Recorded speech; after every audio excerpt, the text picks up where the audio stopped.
RCM परिचय। नाम अजय कुमार कदम, RCM trainer. और आज हम बहुत ही स्पेशल सब्जेक्ट पे आपसे बात करने वाले हैं। 6 बेसिक आधारभूत सिद्धांत में 100% प्रोडक्ट यूजर पर बात हो चुकी है। आज हम बात कर रहे हैं नेम लिस्ट। दोस्तों, अपने परिचितों की सूची बनाना क्यों जरूरी है, सबसे पहले हम इस पर बात करते हैं। साथियों, जिस तरह अगर कोई भी इंडस्ट्री हो, कोई भी फैक्ट्री हो, उसमें बहुत सारे हम अत्याधुनिक वर्कर रखें, अच्छे योग्य इंजीनियर रखें और दुनिया की लेटेस्ट मशीनें रखें, लेकिन अगर कच्चा माल नहीं है तो ना तो हमारे वर्कर किसी काम के हैं, ना इंजीनियर किसी काम के हैं और ना वो आधुनिक मशीनें किसी काम की। ठीक उसी तरह जिस प्रकार से कच्चे माल के बिना किसी भी प्रोडक्ट का प्रोडक्शन नहीं किया जा सकता, ठीक उसी प्रकार से RCM बिजनेस में हमारे परिचितों की सूची एक रॉ मटेरियल। ये रॉ मटेरियल कितना जरूरी है, ये मैंने आपको समझाया एक एग्जाम्पल के माध्यम से। साथियों, परिचितों की सूची हमारे ग्रेट गुरु कहते हैं कि अगर आप डायरेक्ट सेलिंग में शहंशाह बनना चाहते हैं, कामयाब होना चाहते हैं, हर चीज पाना चाहते हैं, तो एक डायरेक्ट सेलर के पास 1000 से 2000 लोगों की सूची होना चाहिए। 1000 से 2000 लोगों की सूची होना चाहिए।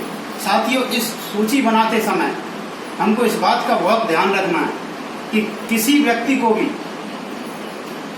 प्री जज नहीं करना है कि ये RCM इसको ज्वाइन कराना है, ये करेगा या नहीं, पर हमारे पास लिस्ट में हमारे लोग जरूर होना चाहिए।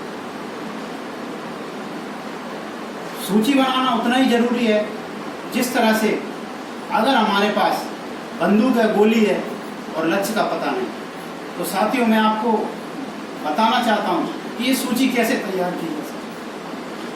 सूची तैयार करने के लिए हमारे ग्रेट गुरु, MLM के लीडर, डायरेक्ट सेलिंग के लीडर बहुत सारे इस सब्जेक्ट पर बात की है, तो मैं आपको परिचित कराता हूं कि सूची बनाने के लिए क्या कर सकते हैं।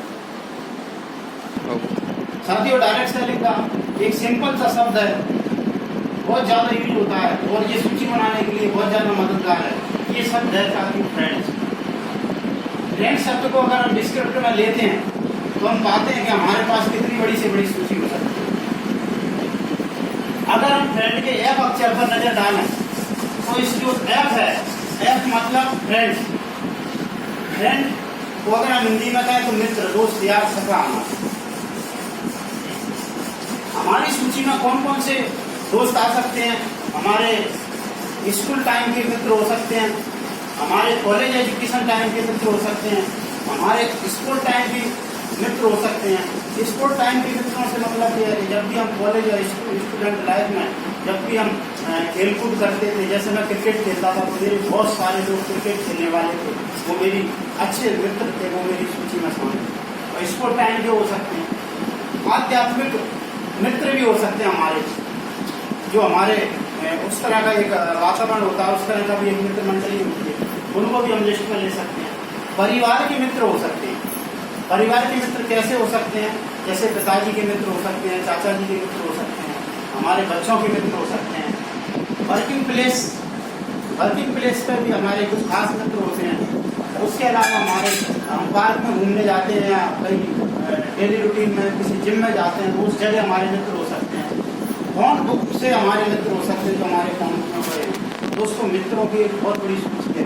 इन लोगों को हम लिपिबद्ध करके इनकी सूची बना सकते हैं।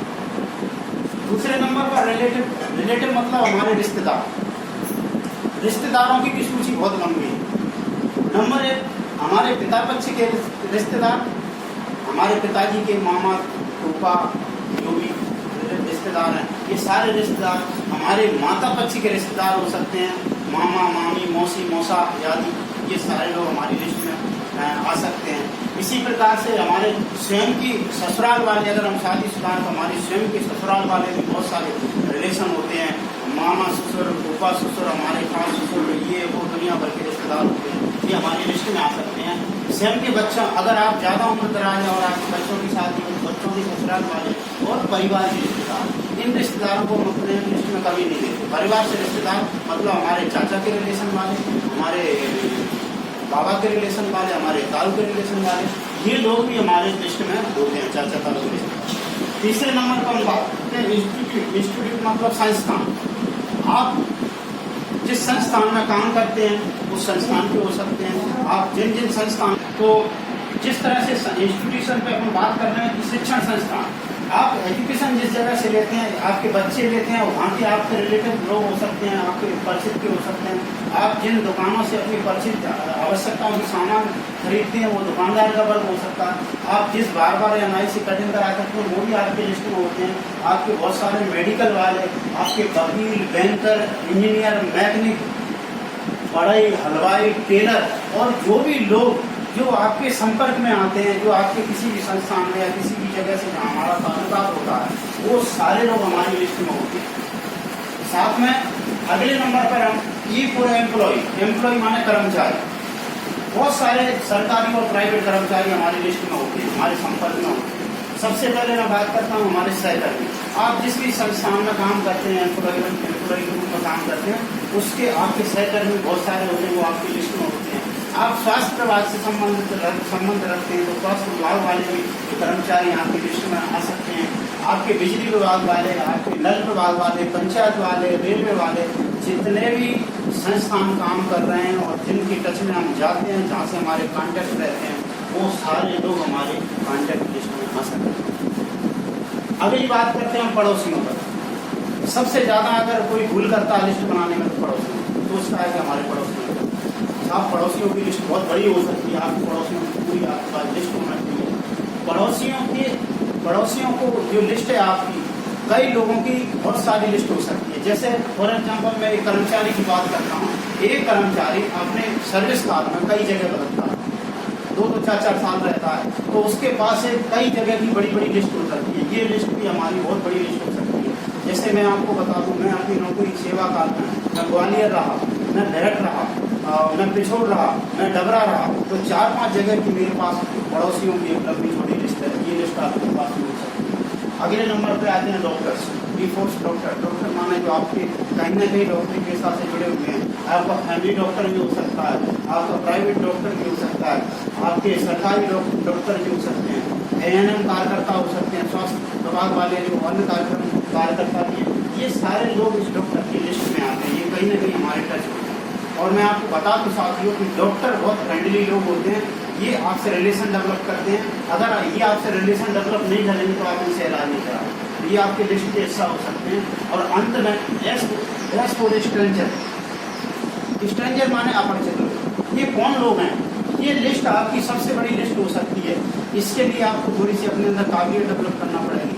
जब हम सफ़र करते हैं, किसी अपरिचित व्यक्ति से मिलते हैं और उससे बढ़िया से आप लोक व्यवहार नियम का पालन करते हुए आप उससे बोलचाल और संबंध बनाने का प्रयास करते हैं, तो वो व्यक्ति आपकी लिस्ट में आ जाता है। और ये लिस्ट आपकी कई गुना लंबी होती है।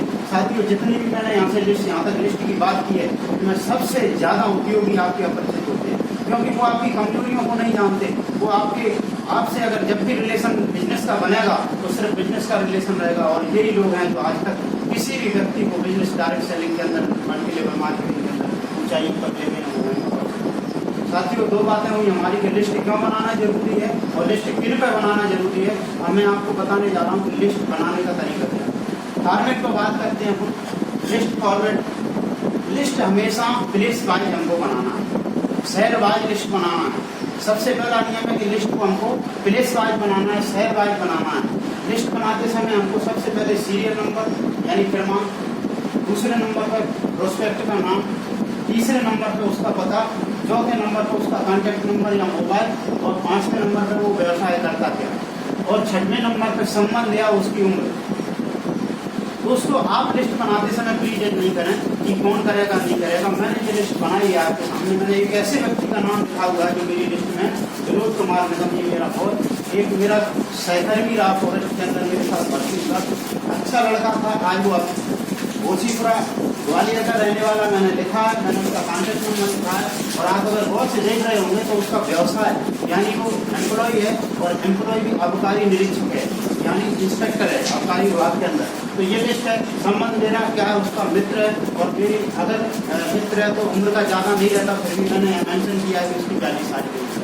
इस तरह से हम लिस्ट को बनाना चालू करेंगे, और ये लिस्ट हमारी कम से कम 1000 लोगों। अगर आप बिजनेस के अंदर नेम फेम इज्जत शोहरत दौलत सारी चीजें अगर पाना चाहते हैं तो आपके पास 1000 से 2000 लोगों की लिस्ट होना चाहिए। और ये लिस्ट बनाते समय इस व्यक्ति को हमको जज नहीं करना, ये काम करेगा। लिस्ट कितनी महत्वपूर्ण है आपको मैंने बताया।